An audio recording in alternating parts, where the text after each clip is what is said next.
Hey, did you hear about the brand new Toyota Celica? It's gonna be awesome. Yeah, I saw some rumors and some fake renderings that I will never fall for again due to previous disappointment. Well, I actually think Toyota's vice president actually confirmed it.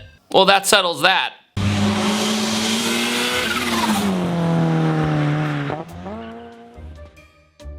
You know, with the amazing unveil of the brand new Subaru STI recently. Come on, man. I mean, it's alright, like...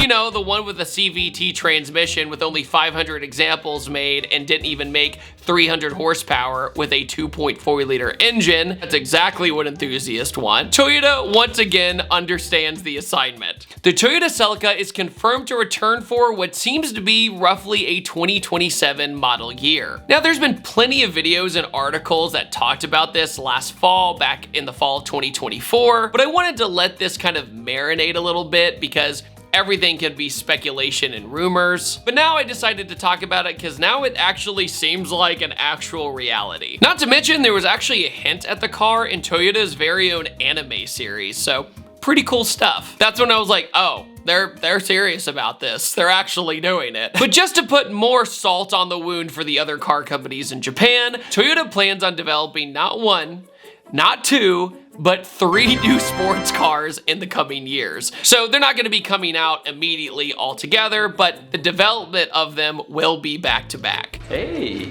that's pretty good. They're deemed the 3 brothers, and I will actually touch on the other 2 cars after we talk about the Celica. Let's break down why the return of the Celica is important, what makes it such a big deal it's coming back, and of course, predictions on what the car's actually going to be like. And I'm gonna be basing my predictions on all the rumors we've heard over, say, the past year or so. I've kind of weeded out all the ones that don't really seem relevant. That way you're up to speed on the entire situation of the car as of right now. Side note, go ahead and comment down below what you guys think the Toyota Celica is going to be like, what powertrain, what you would want in the car, and also hit the like button. It very much helps me in this crazy YouTube algorithmic world. So I greatly appreciate it. Thank you so much. The last generation of the Celica, I would say, was pretty divisive. It was essentially a front-wheel drive, 4-cylinder tuner car, I guess you could call it that. And also one of the very first cars you unlocked in the first Need for Speed Underground. That will live in my head forever. It had a very distinct shape where the back of it was more like a square body,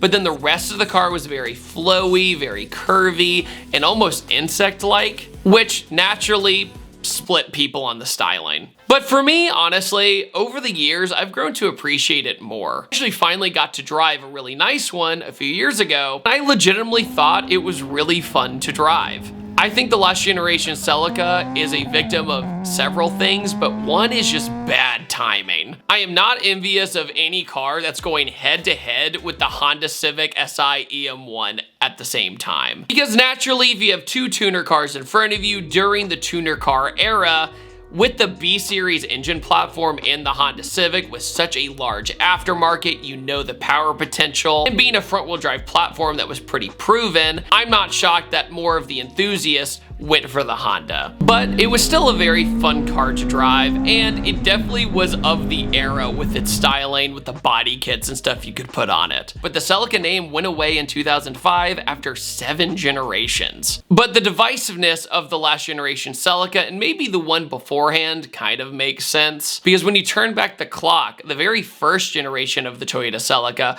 was kind of a rear-wheel drive JDM style muscle car. It had fastback styling, and it was like you took an American muscle car and shrunk it down. And I actually think they're really cool.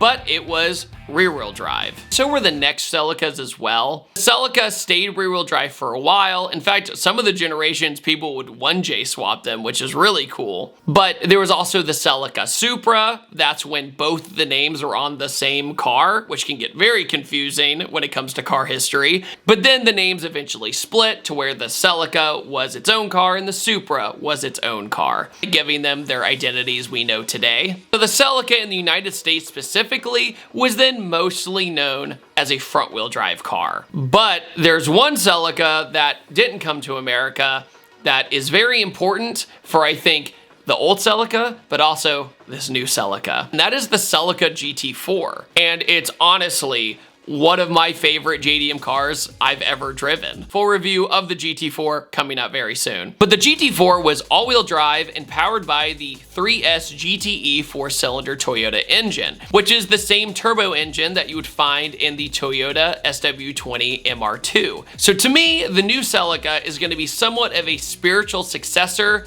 to the GT4. What evidence do I have, and why do I think this? One, the GR Corolla. It's literally got GR4 on its side skirt as basically a tribute to the past of their previous all-wheel drive system found in the Celica. And the GR Corolla's all-wheel drive system is really fun to drive, and it would be kind of silly not to take all that R&D that they have done with that car and just kind of incrementally improve the platform and put it in the next sports car. It'd be weird not to utilize that technology they've worked so hard on. And there's just the fact that they just trademarked GR Celica, so there's that.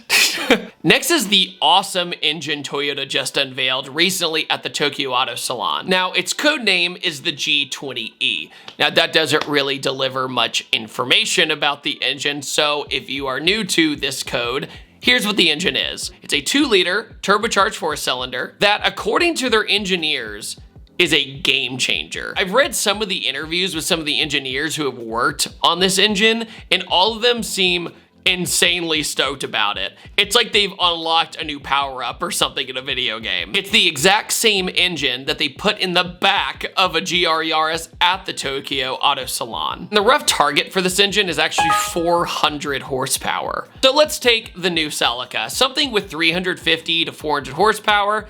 That's pretty awesome.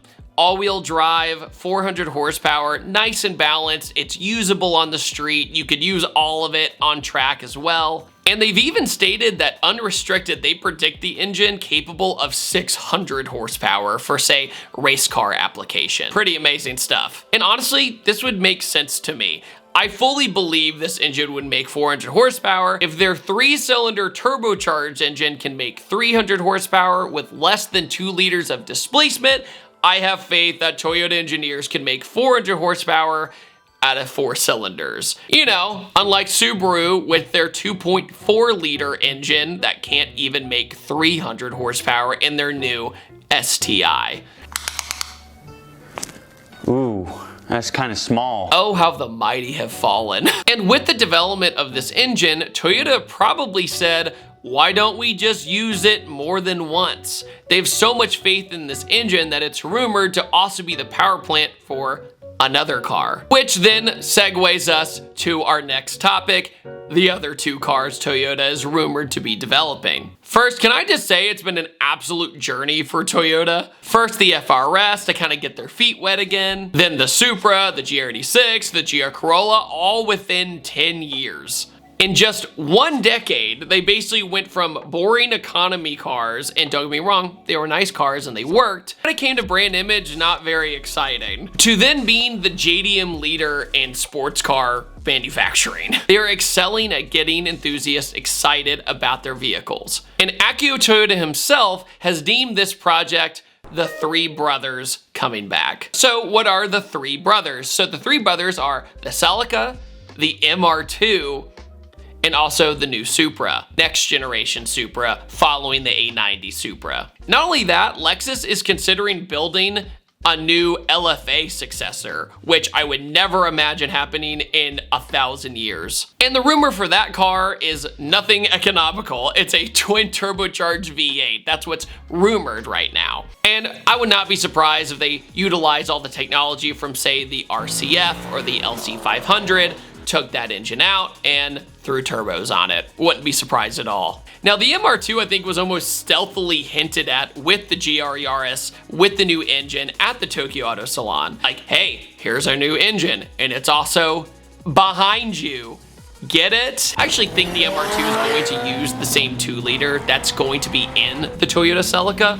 It would make perfect sense. So 1 all-wheel drive version, 1 rear-wheel drive version. And then the Supra, I am not quite sold on what the power plant's going to be, but I honestly wouldn't be surprised if they took this 2-liter engine and just beefed it up for the Supra, making the Supra like the daddy of the group, right? The fastest version of all three of them. I mean, that's probably the smartest way to utilize your design and resources, and also not to mention, it would finally bring an end to all the lame BMW jokes that have been beaten into the ground. It would be 100% Toyota again, even though it's not an inline 6. It's like a yin and yang. It's like a take it or leave it kind of thing right now. And I love the Toyota MR2. SW20 stole my heart every time I drove it. It felt great, it's engaging to drive, and you can make them very fast. And yes, a lot of people K-swap them, but I really like it when it's a built 3S GTE. And the MR2 Spider, I think gets way too much hate. I drove one a couple years ago and I was blown away by how good it was. Like the balance, the throttle control, it was like a budget Lotus. In fact, I wouldn't be opposed to owning one. I thought it was that fun to drive. However, out of all these cars, I think the Celica is going to return first. Taking what they learned from the GR Corolla and transitioning to the Celica seems like the smartest workflow and smartest move. And a traditional sports car development is roughly 3 to 4 years, so them spreading them out evenly would be smart. So maybe the MR2 and Supra 2027, 2028, that's kind of what my gut is saying, but that's just a guess at this point. What do you guys think? I'd be curious to hear. All I know is that Toyota, as of right now, is the most dominant force in Japanese sports car creation. It's undeniable. Nissan really struggles with the Z. I almost never see them on the road. I know of 2 in my town, and I live around a major city, so it's not like I live in a small town. I see a Cybertruck every 5 feet, and Subaru has their own issues that I've talked about in other videos.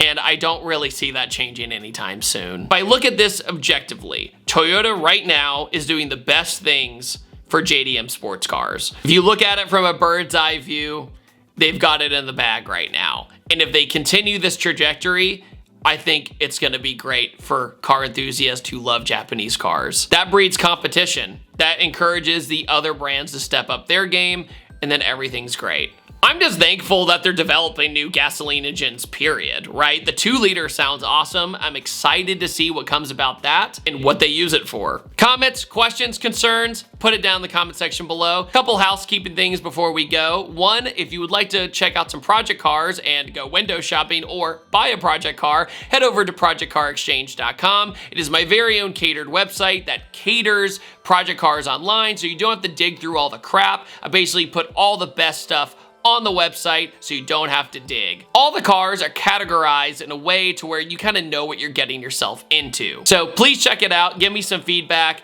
Tell me in the comment section below, would you like to change about the website? And also, I just relaunched my second channel, which is a little bit more personable, I guess you could say, than just car stuff. Go check it out. It's called That Dude 2, and link right here. Thank you guys so much, and I will see you guys next time. Take it easy. Have a wonderful day. Goodbye.